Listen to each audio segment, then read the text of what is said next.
श्री नरेंद्र मोदी जी की सरकार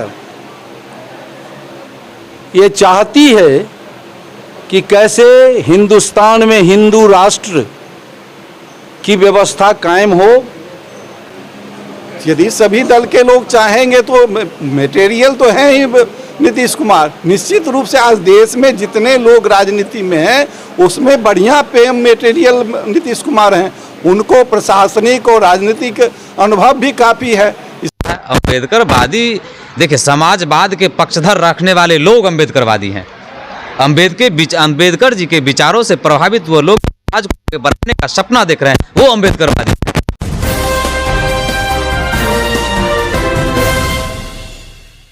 जी नमस्कार, स्वागत करता हूं। मैं हूं आपका इकबाल।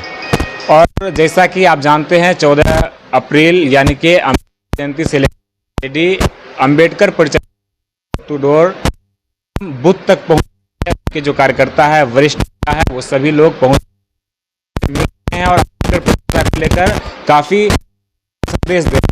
इसी को लेकर आज समस्तीपुर जिला के हसनपुर विधानसभा क्षेत्र के गुप्ता रेस्टोरेंट में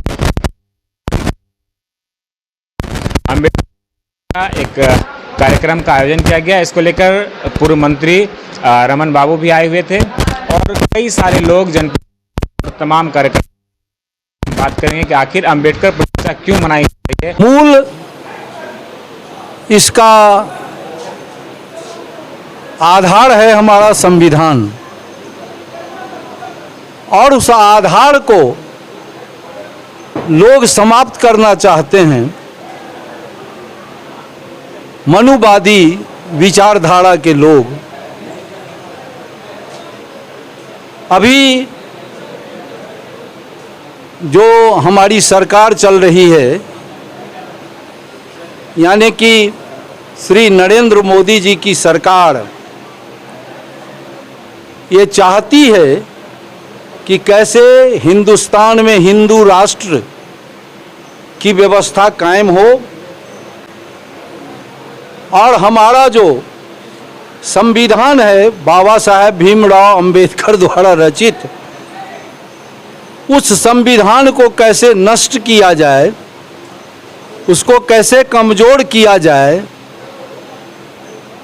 इसका प्रयास चल रहा है। तो हम लोग भी अपने साथियों को जागरूक कर रहे हैं निचले स्तर पर। इसमें कोई जाति भेद नहीं है। हमारा संविधान संकट में है। इन लोगों की करतूत से ऐसा लगता है, इसलिए हम लोगों को सतर्क कर रहे हैं कि हम संविधान की रक्षा के लिए तत्पर रहें।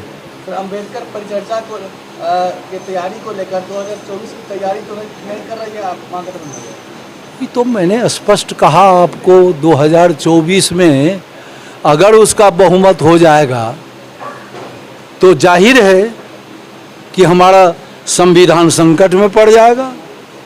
तो संविधान की रक्षा के लिए ये तो है, अभी आपने भाषण में सुना, इसमें तो दो राय नहीं है।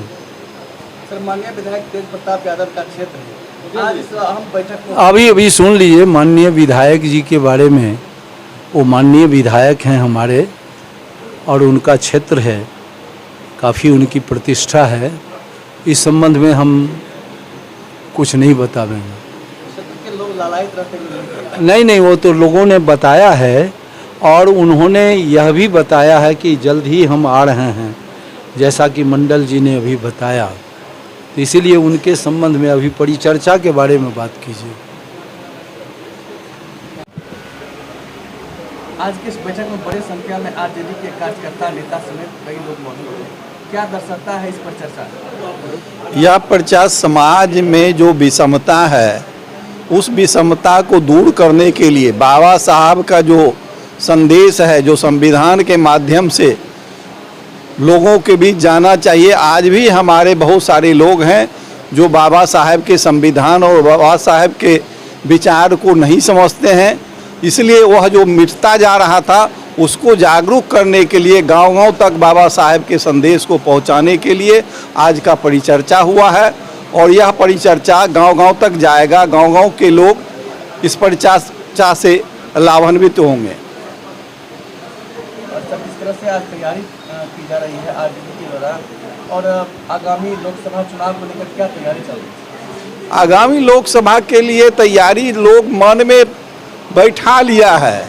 तैयारी तो ये एक प्रक्रिया है, चल रहा है, लेकिन पूरे हिंदुस्तान के मन में, लोगों के मन में बैठ चुका है कि यह सरकार जन विरोधी सरकार है, यह सरकार देश विरोधी सरकार है, यह सरकार गरीब विरोधी सरकार है, यह सरकार इस देश को खंडित करने वाली सरकार है, इस देश को मटिया मेट मिलाने वाली सरकार है। इसलिए इस सरकार को बदलना पड़ेगा और लोग बदलने का मन बना लिए हैं। अभी भी देख रहे हैं कि चुनाव हुआ है और उस चुनाव में एक राज्य में जहां बीजेपी का सरकार कर्नाटक में था, वहां लोग किस तरह का परिवर्तन तो होता है, लेकिन किस बहुमत से परिवर्तन किए हैं, यह देश के लिए संदेश है, पूरे देश के लिए संदेश है। आने वाला समय में पूरे देश से सफाया होने वाला है। महागठबंधन के आगामी लोकसभा चुनाव में महागठबंधन के जो है पीएम उम्मीदवार नीतीश कुमार जी होंगे क्या? यदि सभी दल के लोग चाहेंगे तो मटेरियल तो है ही नीतीश कुमार। निश्चित रूप से आज देश में जितने लोग राजनीति में हैं उसमें बढ़िया पीएम मटेरियल नीतीश कुमार हैं। उनको प्रशासनिक और राजनीतिक अनुभव भी काफ़ी है, इसलिए यदि लोग उनको बनाएंगे तो बहुत अच्छे प्राइम मिनिस्टर साबित होंगे। उनके पास एक लॉजिक है, एक सिद्धांत है, एक सोच है, एक शक्ति है। जेहन में हर हमेशा क्रिएशन रहता है कि समाज के लिए, देश के लिए प्रशासनिक तौर पर क्या किया जाए, सब नया नया बात सोचते रहते हैं। इसलिए यदि वैसा आदमी देश का प्रधानमंत्री बनता है तो निश्चित रूप से देश का कायाकल्प होगा। हसनपुर जिला परिषद क्षेत्र जिला परिषद है रणवीर जी, उनसे हम बात करेंगे कि आखिर अंबेडकर परिचर्चा का उद्देश्य क्या है। पार्टी अंबेडकर परिचर्चा चला रही है। देखिए, ये राज्यव्यापी अंबेडकर परिचर्चा है, प्रखंड स्तरीय। इससे पहले अनुमंडल स्तरीय चली थी, अब प्रखंड स्तरीय चल रही है। और हम लोगों का मुख्य उद्देश्य है, जो बाबा साहब भीमराव अंबेडकर के द्वारा जो संविधान बनाया गया, उसमें हमारे और तमाम ऐसे अग्रे पिछड़े लोगों के मौलिक अधिकारों की बात की गई है। और वो अधिकार लोग जान नहीं रहे हैं। किसी मोहल्ला में, दलित परिवार में, कस्बा में शोषित वंचित लोग इस चीज़ से अनभिज्ञ हैं, नहीं जान पा रहे हैं, जिसके कारण आज उसी गांव के सामंतवादी लोगों के द्वारा शोषित हो रहे हैं। मेरा मकसद है और हमारे संगठन का ये मकसद है कि हम अपने अधिकारों को उसको जाके बताएं घर तक कि आपका अधिकार ये है, आप अपने अधिकार से वंचित मत रहो। यही उद्देश्य है। शादी होने का मतलब जय भीम का नाम नहीं, बिल्कुल नहीं। अगर ये कह रहा है कि जय भीम नारा लगाने से अम्बेडकरवादी है तो ये कहने वाले लोग गलत हैं। वो उसको कहते हैं नहीं, इसको ये कहा जाता है अम्बेडकरवादी। देखिए, समाजवाद के पक्षधर रखने वाले लोग अम्बेडकरवादी हैं। अम्बेडकर जी के विचारों से प्रभावित वो लोग समाज को बनाने का सपना देख रहे हैं, वो अम्बेडकरवादी हैं।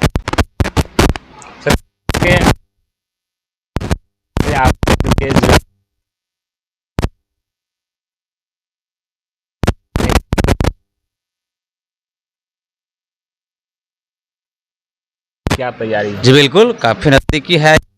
और आज हम अगर राजनीतिक में आगे कहीं भी पहुँचे हैं तो उनका बिल्कुल सारा श्रेय उनको जाता है, क्योंकि हम जैसे कुर्सी पे, किसी सभा में पीछे कुर्सी पे बैठने वाले लोगों को, एक आम इंसान को उन्होंने का काम किए और हम लोग को अधिकार दिए मंच पे तुम भी जाओ और बोलो, जिसका परिणाम है कि आज हम उनका सारा श्रेय तेज प्रताप भैया को जाता है।